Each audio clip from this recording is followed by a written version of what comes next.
All right, ready, y'all? Yep.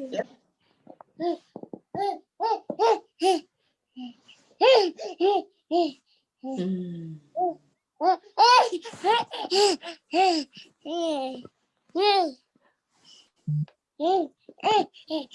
Sorry, Mike. This purple ball, he is crazy over this purple ball.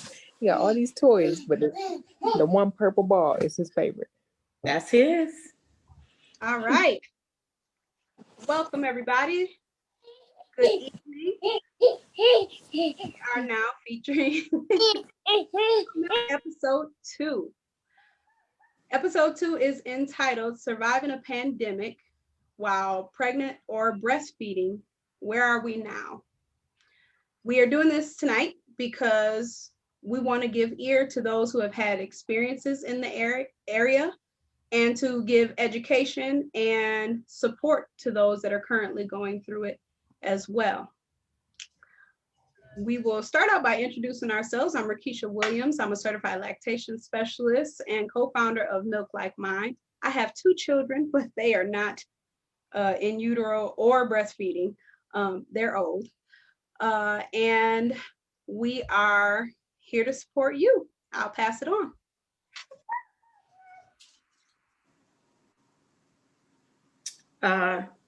My name is Connie Hubbard, and I am Rakisha's mom, and I'm just here to support everyone here.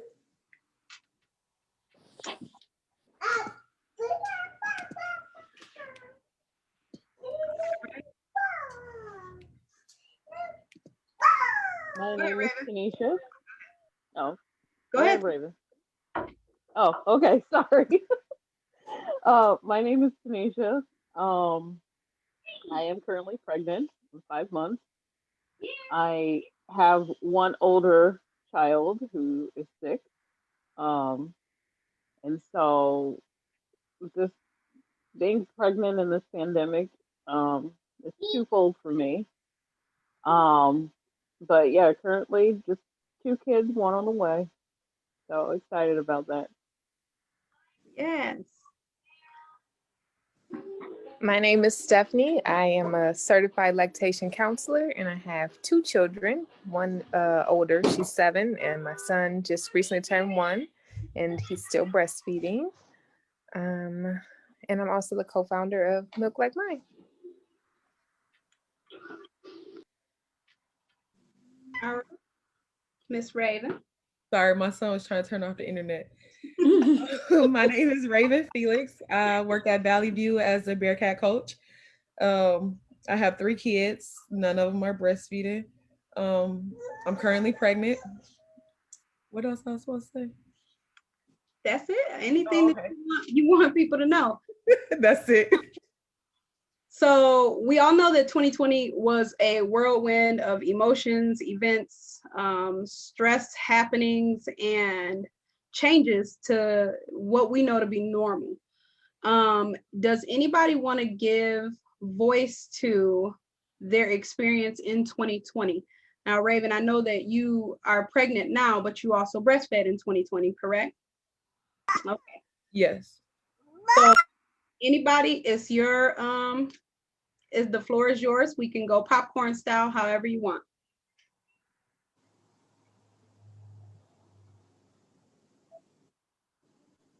I know for me, um, like I said, I'm 5 months, so I got pregnant August of 2020. Um, and for me, this has been a very challenging pregnancy. Um, like I said, my daughter is 6, so haven't been pregnant for 6 years. But the second go around has been um, vastly different. Um, I feel like because we're in this pandemic, the twofold that I found for myself would be the ability to stay home and the ability to kind of keep to myself so that um, it would be, away from all the chaos or all the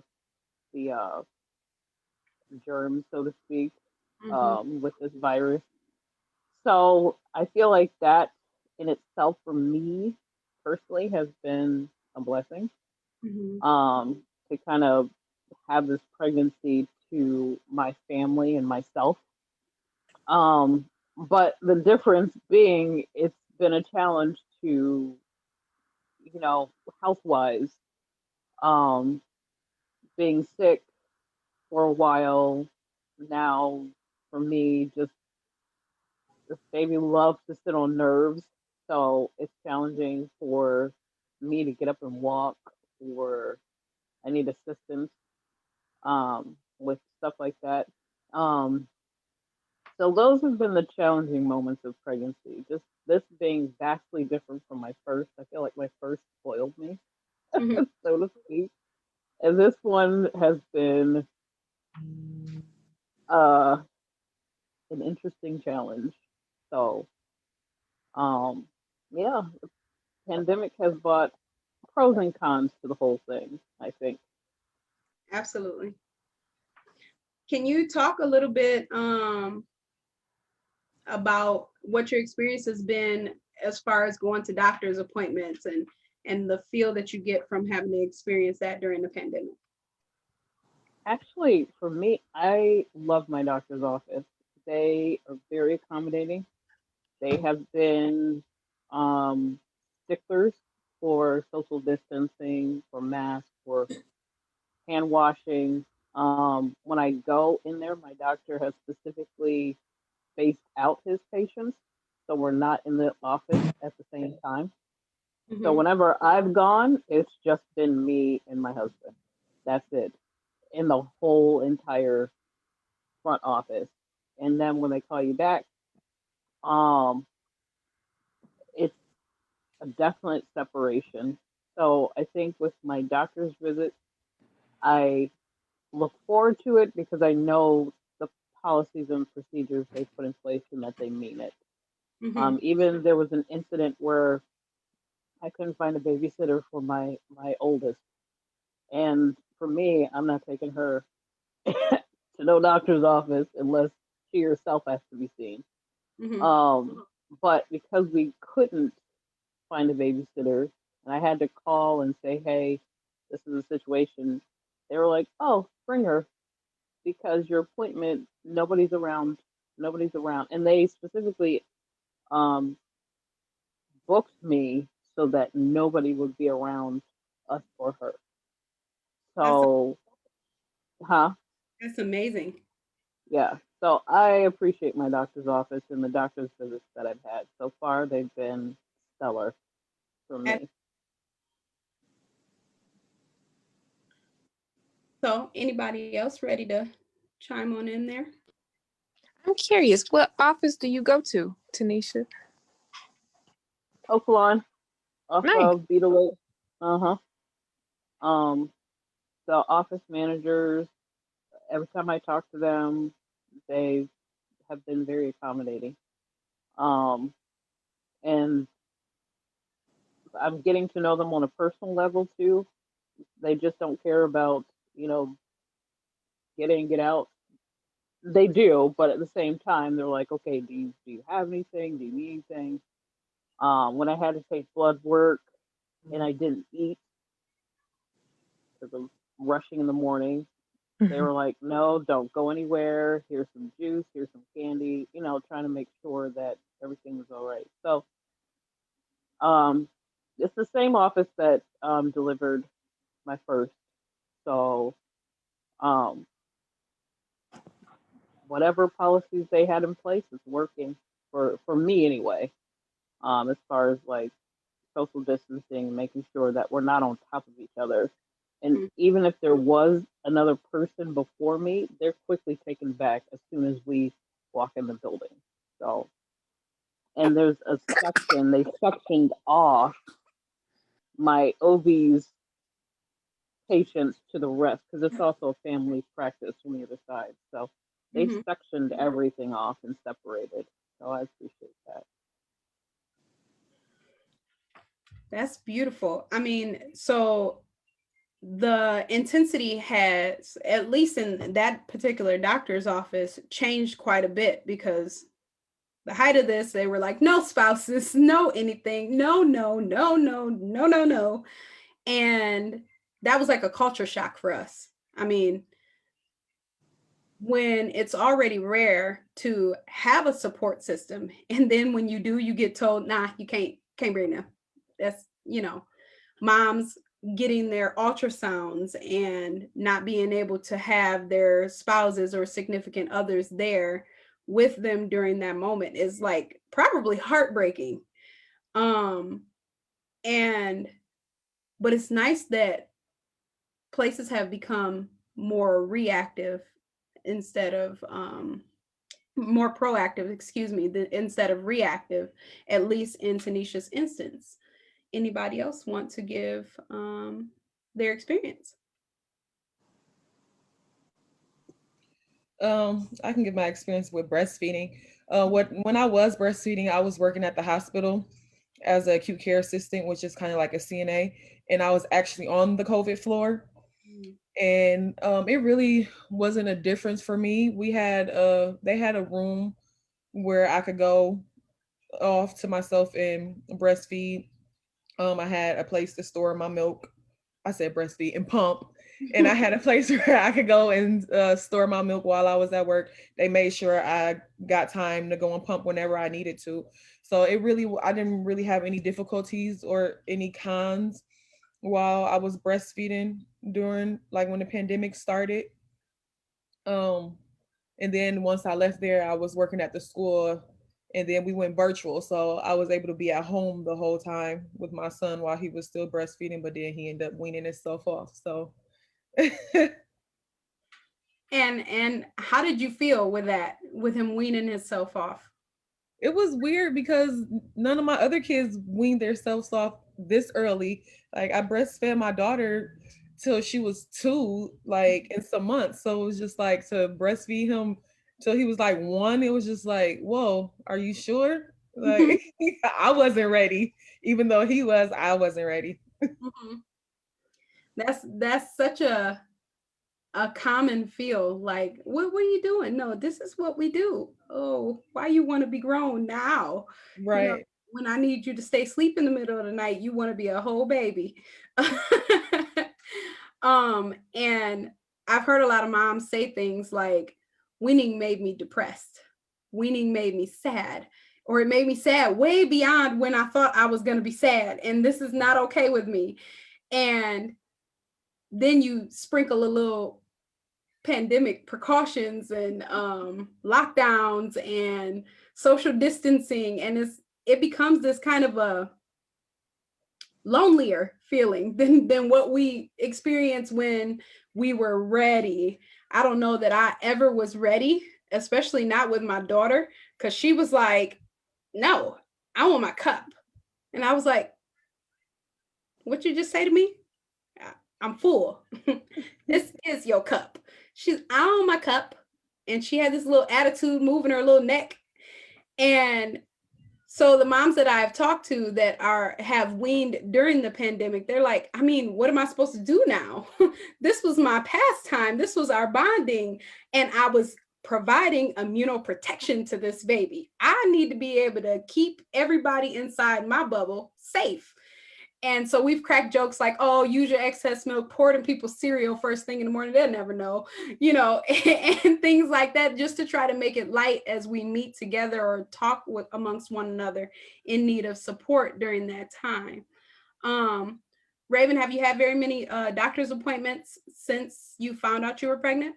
No, it actually was hard for me to get into a doctor's office. Like, everybody was telling me like how booked up they were, and they're telling me call somewhere else because you're gonna need to get in soon, because like everywhere was like till April. And then luckily, because I used to go to Mansion Women's Street Health in Marshall, but they end up closing the first of the year. Oh, excuse me, sorry. But one of the midwives that I used to see there, she ended up moving to one of the Bronson locations. And so I had called there and told them like, that's who I see. And she moved or whatever. And so like they ended up getting me in, and I was just like so thankful But I was like, I'm not gonna be able to get in nowhere till I'm almost due. Like, what am I gonna do? What if something's wrong? So, but I'm glad that I finally was able to. So I think that that's an interesting happening amongst many pregnant women that need appointments. They've been delayed so far out. And then there's the backlog because you're delayed because they got to get other people in, but being told, oh, you got to go somewhere else, call somewhere else. Can we give you so and so's number? Well, I chose you. I called you. You know, Right. how did that make you feel?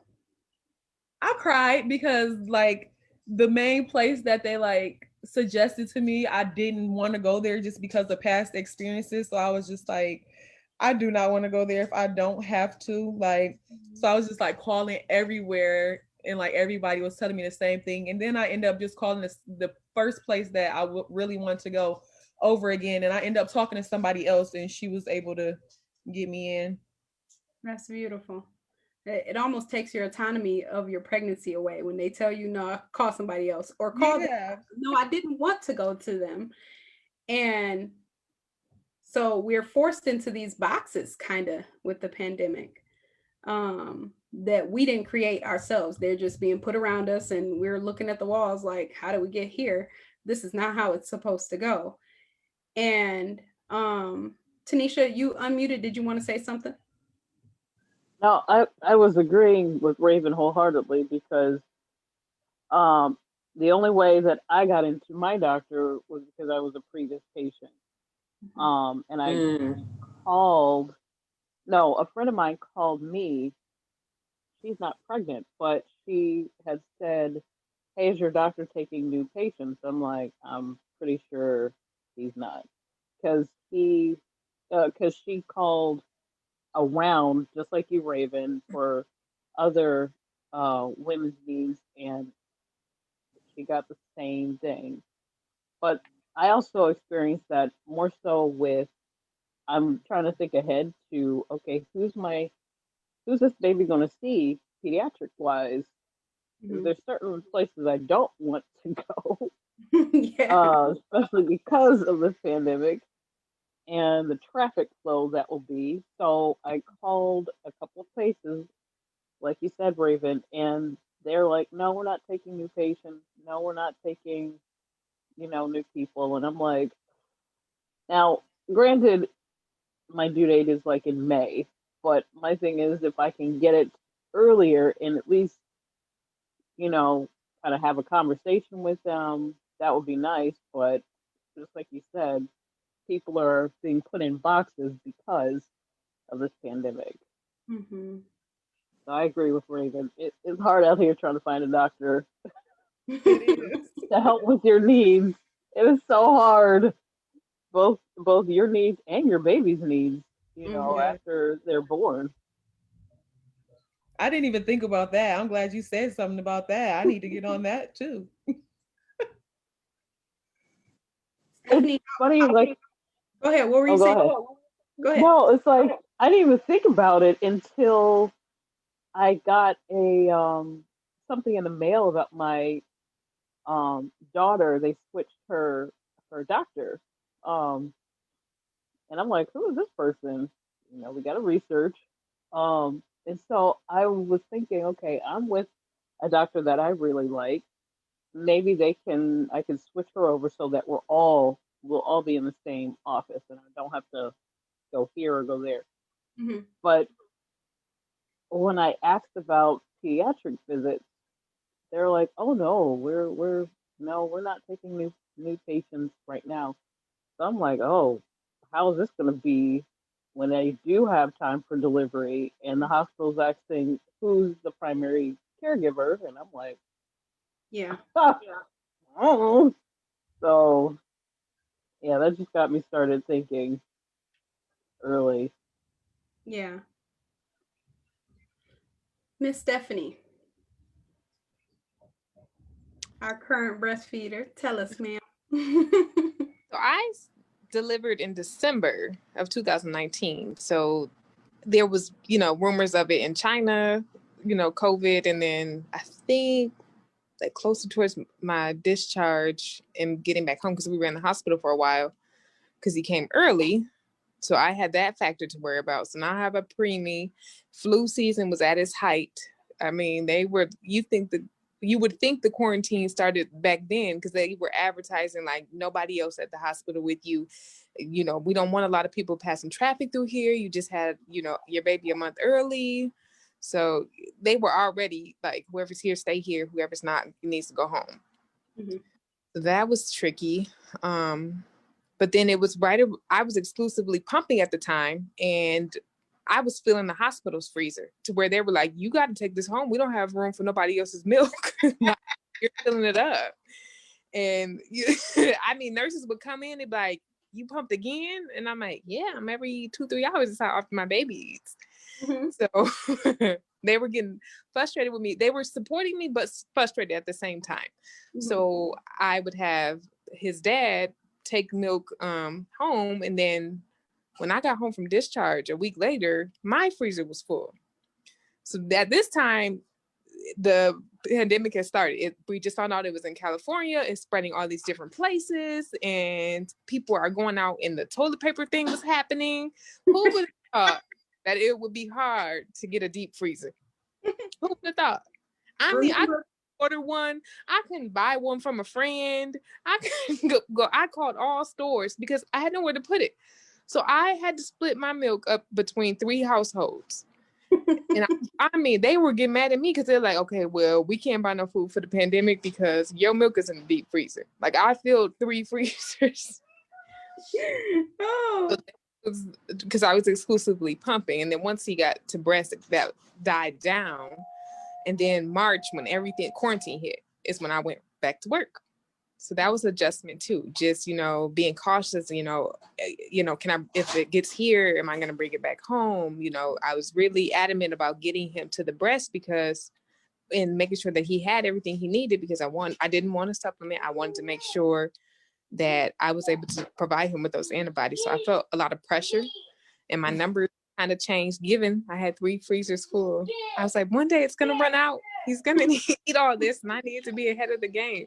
Mm-hmm. So I put a lot of pressure on myself.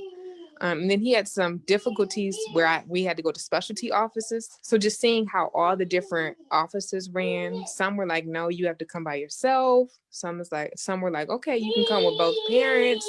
So that was kind of frustrating because you don't want to experience those things alone, especially if you're questioning yourself, or you're like, I don't know what this means. Or sometimes a second ear can hear things you don't hear. So that was overwhelming. So it's been a journey breastfeeding during the pandemic. Yeah. What would you say was the most challenging for you emotionally? Leaving my baby. Like, and then with the whole that in my 7-year-old, you know, where's she gonna go? How was I gonna, do homeschooling, go back to work full time, and have all of his specialty visits on top of that? It was a lot to juggle, but emotionally, I think was going back to work. That was the hardest thing I've ever had to do, because I didn't have to do that with my daughter. I went back and I worked like maybe 2-hour shifts a day. So that was okay. I mean, I was gone for 2 hours, didn't have to worry about pumping at work. So the whole pumping at work was a new experience for me. Making sure they were going to give me the time to pump was, a fight that I had to make sure of. Like, that was going to be my thing. Like, I'm not going back if y'all not going to let me pump. Mm-hmm. So, HR and everybody reached out to me and was like, yo, yeah, the policy is this, we'll make it work. So I appreciate that part of it. But it still didn't help with like, oh my God, I'm going to work and there's this pandemic and we have these screeners, but what people lie. You know my philosophy on that. Everybody lies. Right. I got trust issues, so I'm not. Everybody got it in my eyes. Yep. Everybody like they got it. It's like, oh, hi, I want to come over and talk to you. No. Talk to me from over there. Yeah, even if you need to. Visitors was hard. Telling people like, yeah, you can't come over. I'm sorry. And I'm not bringing them to you. Not even for a second. I'm sorry. You're going to do these pictures and be fine. Yep. bond with these photos. Right. Everybody like, I want to see him. Oh, okay. Well, I'll video chat me around 7 after I take my nap and see each other. And for me and you being as close as we are, that was hard for me. I was like, so when you bringing the baby in so I can make sure I'm at work? And it was so drastically different than how we discussed we were going to go about this. And right. Even with Milk Like Mine, like we had to go from face to face, really interpersonal circles and support and good food and laughing and giggling and being able to offer that face-to-face support in breastfeeding and lactation education to being on screen. And that was like we only do this when people can't make the meeting. This is not an every meeting thing. But it really drastically changed things very quick. It created so much uncertainty when it comes to working. Do we want to work? Are we going to work? With Milk Like Mine, how are we going to function? We really had to start rolling with the punches. That made us kind of uncomfortable initially. Like we were like, okay, yeah, we know we have this capability. Like we can use Zoom for this, but how exactly do you use Zoom? What are the functions again? How do we advertise for this? How do we get our client base to want to do this? And it was all just so very new that we didn't anticipate that. Right. Thank goodness that everybody in the world kind of had to roll with the same punches. Everybody started having like virtual visits for their doctor's appointments.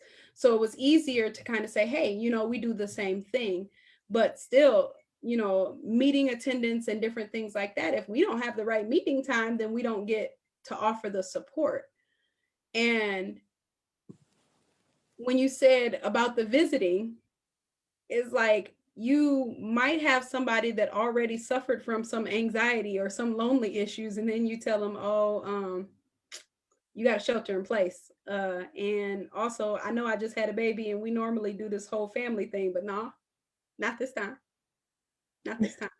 You don't get to know my baby over a screen if you're uncomfortable with that. But as a mom, was that harder to say? Yeah, I think so. Because we're close as a family. I mean, they were coming up to the hospital when I had Alea. Like all my family were coming to the hospital when I had Alea.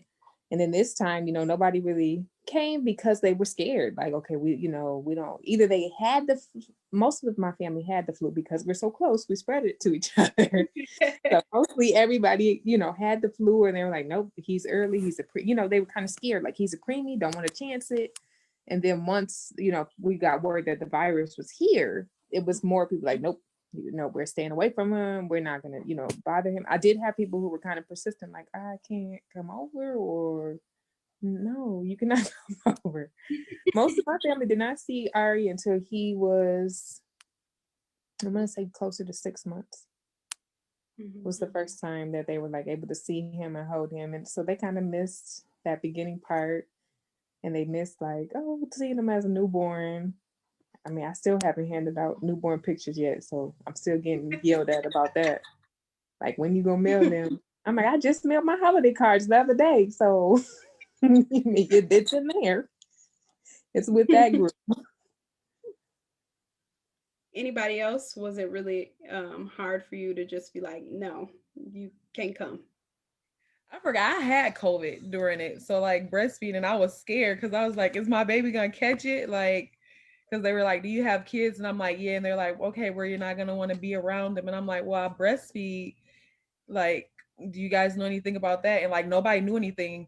They're like, just wear a mask or whatever. Do you have pumped milk already? And I'm like, yeah, I do. But when I'm around, he didn't want it. Like, he wanted my breast. So it was scary because I would have to put a mask on and like make sure like I was clean, and like I would put a cover over me, like, because I was just nervous, like me coughing, my germs, is they getting everywhere? Is it gonna get on him? Like, but thankfully he never got sick. And I did notice like with pumping, like my milk did change. So I'm like, okay, those antibodies. Like, I'm like, I don't know why I didn't have faith. Like, you've been doing this, like, when you've been sick before, your baby ain't get sick. Like, so, but it was just, I don't know. I think it was just my mind. Like, I was just in shock and I was scared. I wasn't taking the time to be like, okay, Raven, you know what you're doing. Like, don't let this freak you out. Like, come on now. So, Raven, I'm going to share something with you and tell me if this looks any kind of familiar to you, okay? Okay. Here.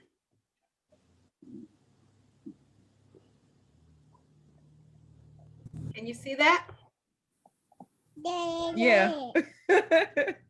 So what we are currently looking at, I don't know if this is visible to our viewers, but is a pre-COVID pumping session and a COVID positive pumping session.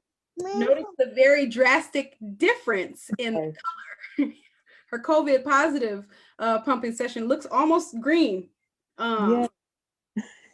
And when she said, okay, yep, there goes those antibodies, that's exactly what's happening. So when all the doctors and everybody freaked out, I was like, well, I imagine this is going to function like any other virus that you catch, any other sickness that you catch is going to start making the antibodies to protect the baby.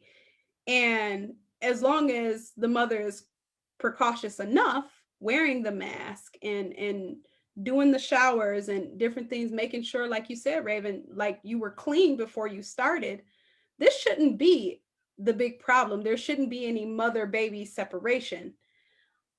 And yet and still, we still had some providers tell mothers, you need to stop breastfeeding, or you need to pump and dump, you need to stay away from the baby.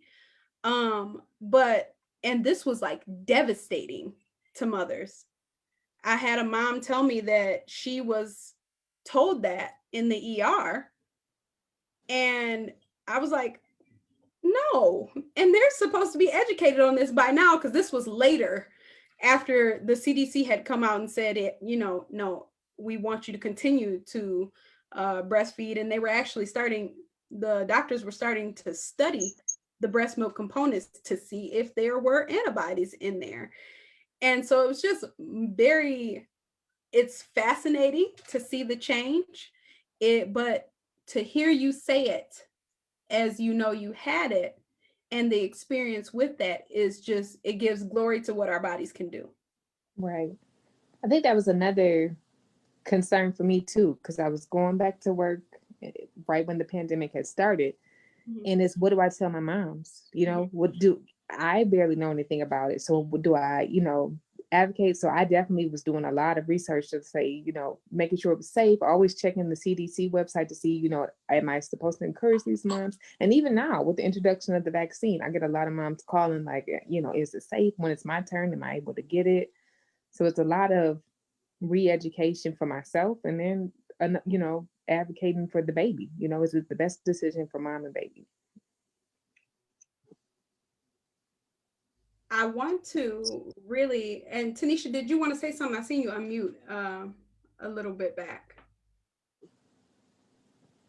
I did, but I forgot. Sorry, sis. It's like pregnancy brain mixed with other just fogginess. I'm like, I don't remember. It's kind of right. Raven said, and what she said, I appreciated, about going back to work and the concerns about COVID with her baby and when she got sick. And it's basically what others have, y'all all have said, being concerned about if you do catch COVID, what to do. So that's probably what it was. Okay. So we currently had one person respond in comments. And we want her to know that she is the first recipient of the giveaway. Oh, yay. Mocha Mama box. Shout out to YOLO Breastfeeding and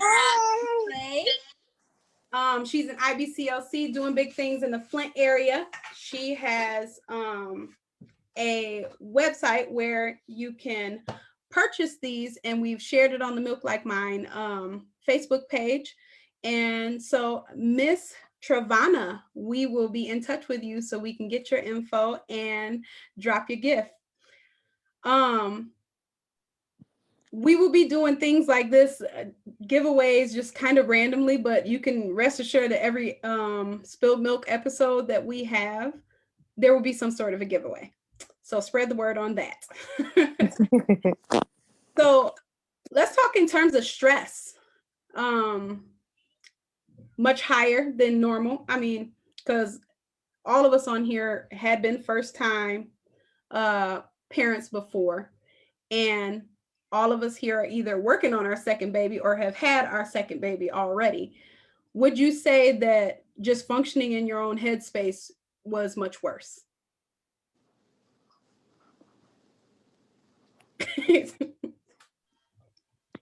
I definitely would. I sure enough would.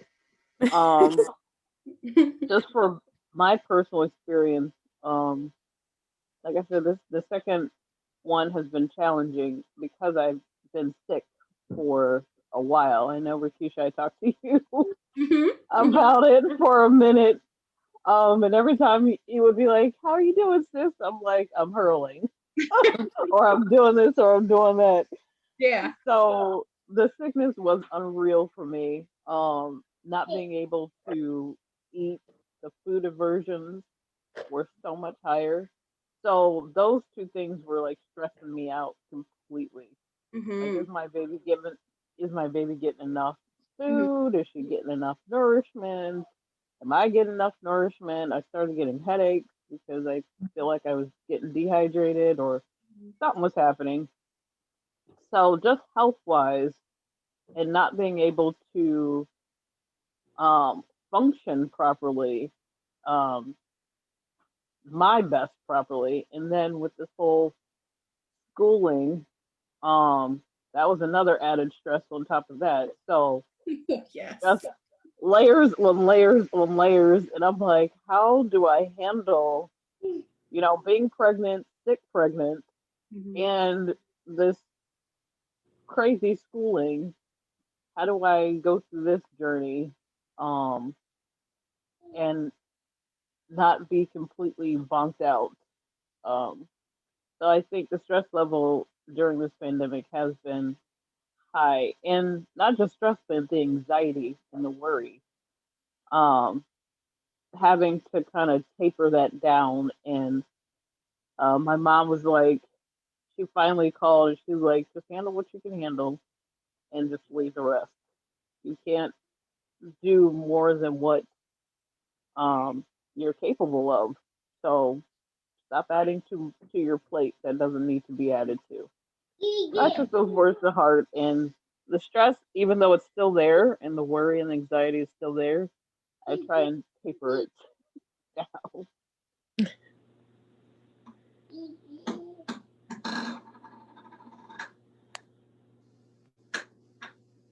Let's unmute.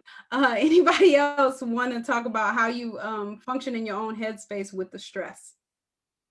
I think the first, I don't know, they say don't compare your kids, but the first one was easy. I mean, if I thought that every pregnancy was going to be like that, I was like, I'm going to have a bunch of kids if it's going to be like this. This is rainbows, unicorns, butterflies, all that.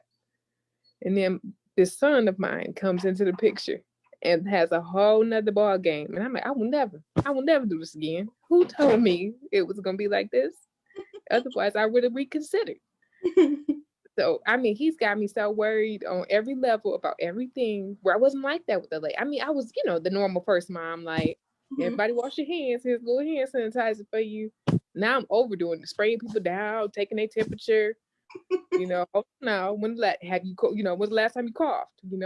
When the last time you traveled outside the United States? I need to know stuff like this now.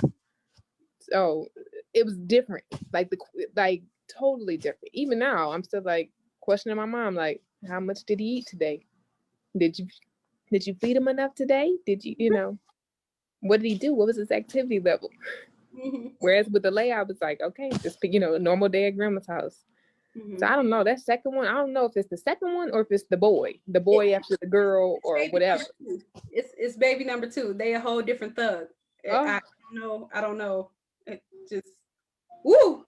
And even My the postpartum hair loss. I didn't have hair loss with the layer. My hair flourished. It was great.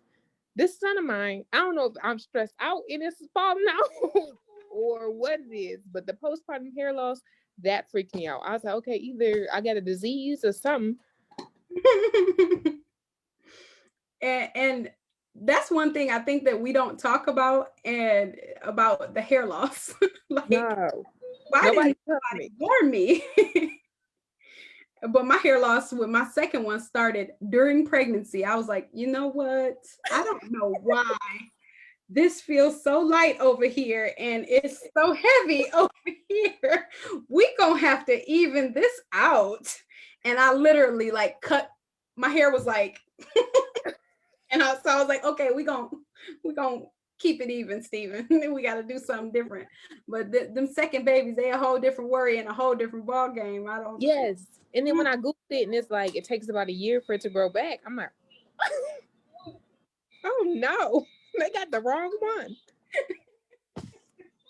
Start looking up hair growth serums. Look, I can pay. Help me. I'm like, oh no, I got to get a Rogaine or something.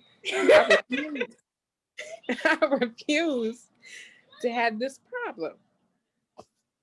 I mean, I was taking pictures comparing my ponytails. I'm like, okay, no, this is dramatic loss right here. She was out there. And I'm usually not a vain person, but that postpartum hair loss had me all in my head. I was like, oh no, that's a whole nother chunk. Like, I'm showering. What is that? Oh, help me. Did I use Nair instead of shampoo? Somebody, please help me out. Right. One day I was like, you know what? Maybe if I don't ever wash my hair till he turned 1, I'll be okay. Like no more will fall out or I won't notice it as much. I mean, it was bad. I was like, oh my God. I was in my head a lot though. I was like, I'm dying or it's postpartum hair loss. Well, I'm glad we've been able to change the narrative. I haven't heard very much anymore about breastfeeding being the cause of the hair loss. I'm like, I know people that went bald without breastfeeding at all, formula feeding from jump. That's not a thing. Hormone changes, but you stress and your hormones is like, woo, let's see who we can attack today. Oh, you didn't need to be attacked. Okay, well, I got enough for anybody else that want it. Right. It was so okay. And that last one about the hair loss. I joined a postpartum hair loss group. Okay, I gotta say it. They got a group for everything. They got a support group for everything. They do. Sis, now you didn't tell me about this. You kept that all to yourself. And then I say it on live. I was so ashamed. But I had to put that out there that it was to that degree to where I was like, I know I'm not the only one. That's terrible. Right. Well, I'm glad you was able to at least find some support there. I didn't even know it was a thing until I was like, let me look into this. And I know I remember it somewhere. Like I remember seeing it in some pamphlet or something. Mm-hmm. So I Googled it and I was like, oh. And of course, you Google something and you get on the app and then the app is like, oh, there's a support group for this. And I'm like, oh, there's other people. I'm not alone. Raven, how did you manage, how did you feel about existing in your own head during this whole experience with the stress?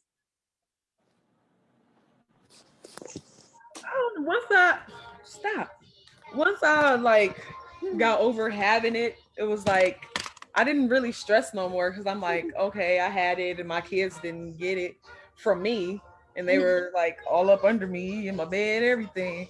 So I was like, I really didn't stress anymore like I was in the beginning, but at the beginning, oh yeah, I probably lost some hair too, like Stephanie, but but I haven't I haven't really stressed that much. I just been, I don't know, like normal. And it's weird to me now that I think about it. Like I don't be worried. I haven't been worried about anything. Like I think you just have like a really like easy spirit. Like your vibe is just really like laid back and easy. Like you've always been like that. So I don't know if there's anything that would fluster you. Unless it's that postpartum hair loss. That'll fluster anybody, but You're not gonna let that go. no, she not. No, I can't say though. I did tell my friends like I hope I don't lose my hair with this pregnancy because I did with like my daughter when I was pregnant with my daughter. I did lose my hair with her, but with my last son, I didn't. My hair grew back and it grew good while I was pregnant and even after. So I'm like fingers crossed if not I don't lose it this time because I'm like this pregnancy like it's so different. Like all my other ones, I could like predict what I was probably having, but it's like this one is not similar to none of the boys. It's not similar to my daughter. So I'm like, what am I having? Like, is it an animal? Like, what the heck? she said not an animal. I mean, like seriously, because I'm just like I haven't like I can't compare it to nothing. I mean, I know they say every pregnancy is different, but I at least had some similarities to one of my other pregnancies. So it's just like I don't know. I'm clueless. So, by the way, Raven, I was drastically different from the time that I got pregnant with my daughter. I was like, it's a girl. My mom was like, yeah, I understand you feel like it's a girl, but have you come up with any boy names? Oh no, this baby's name is Nyla. 6 weeks. This baby's name is Nyla. She said, Keisha, if that is a boy, I said, he gonna be the prettiest little Nyla in pink clothes. She said, okay, I'm gonna make you go to counseling. I was like, I'm not having another boy. It's not getting ready to happen. I feel it in my womb. It's a girl. And if it's not a girl, everybody gonna be mad at me because he gonna wear pink and his name is Nyla. And I think she was done with me at that moment because I'm pretty positive she walked out the room and just stopped talking. She's like, I'm not getting ready to deal with your irrational self today. And I was completely irrational 90% of the pregnancy. So we be cutting up. It's fine. It's fine. I think it's the same way too, though, because remember, I thought didn't know it was a boy, so I didn't have a name. I told you it was a boy fast. I have a name for him. Even at the hospital, he was TBD. No, really? Yes, they would come in and be like, does he have a name yet? I said, I had a whole nother month to settle on a name. So no, he don't got one. He decided to come early. He TBD until we figure it out. I'm not with you. He had a middle name and a last name, but the first name was TBD. They was like, okay. I mean, all his tags from the hospital say TBD. So that's a memory. Stephanie, I feel like that's how our baby's gonna be because it's hard. It is, and so many people are giving us names, and we're and they're terrible names. Stop it. Come through, Juju. Oh my goodness. I'm like, this baby is probably going to be TBD too until we figure out what her name's going to be. And don't let the hospital staff pressure you. Don't let them pressure you. You got until it's time to sign that birth certificate and check out. Okay. I will keep that in mind because I'm like. That's why I get to sign it. Not unless I'm under duress, but even still, no. I was drinking some juice there, Julian, and it almost came across the screen now. Signing nothing without her permission. I remember this from last time. Let's not do that. Say what? Yeah. Mm-hmm. I'll sign whatever I want to sign. You understand? As long as you if it's Simba the Lion King, it will be that. You want to see? I'm not gonna challenge you because I love my friend and I don't need you y'all to go through that when she looks at what you sign on the birth certificate. So I won't challenge you, right? It's just a matter of going to the courthouse and doing a name change. It'll be memorable either way. I'll pay that cost. But I feel you too. So what would you guys say? Mom, we'll start with you because you are our vet and you kind of have settled into a Zen way of life. So what would you say is a good stress reliever during this time? Music. I love listening to R&B music. You know, the 90s had a lot of feel good R&B music, and so I will just turn on my music. I can clean to it. I can just sit back and chill to it. Sometimes I get up and dance a little bit, but yeah. And music, what was the saying? It's very calming and soothing, and it releases endorphins, and you can go to a different place because certain music can it associates with different things. For example, people that listen to a lot of angry music, they get angry, but you listen to some calm music that make you feel good, then you can start to go back in your mind to the good times of that era of music. And that's always my go-to. It's always been my go-to. And, even Keisha, she had postpartum for a little bit. And when she came home, I told her, I said, oh, well, we're going to turn on some music. We're going to open up some windows. Well, and I had to do it over and over and over. And eventually, every once in a while, first she'd be sitting there looking sad. And then next thing you know, she might tap her fingers a little bit. And then I said, come on, get up, And that's just always been my go-to forever. I grew up around music, and that's what I do. Anybody else have stress tips? Stress relief tips. Don't give us stuff that's gonna stress us out. My bad. I agree with the music. I agree with everything that she said because I'll put some music on and I'll be going good. Like she said, like the music, the type of music you listen to really like plays a role in your mood. Cause like y'all know when y'all done had your break, that sad music and been all depressed and stuff. But it's like once you turn on that right music, you get the feeling good, smiling, like ready to take care of yourself. So yes, make sure you get the right music, like she said. Yeah. And Keisha's love for music actually, I believe, came because I had got to the point where early in my pregnancy with her, I was a little bit depressed. And then I was like, no, I will not be depressed. And I had this little small boom box, and I would turn on my R&B, and I would set it right by my tummy and turn it on every day, pretty much all day. And some of it was that old In Love music, and some of it was just the get up and feel good and take care of yourself. And because back then it was your fault. My inclinations are your fault. I just want you to assume responsibility. Hey, it is what it is. Tanisha, how about you? No, I agree with Mama and Raven with music. I find that if I need something to change my mood, either I will do like a little bit of exercise if I can, or I'll do like a deep breathing session for me to kind of calm my nerves.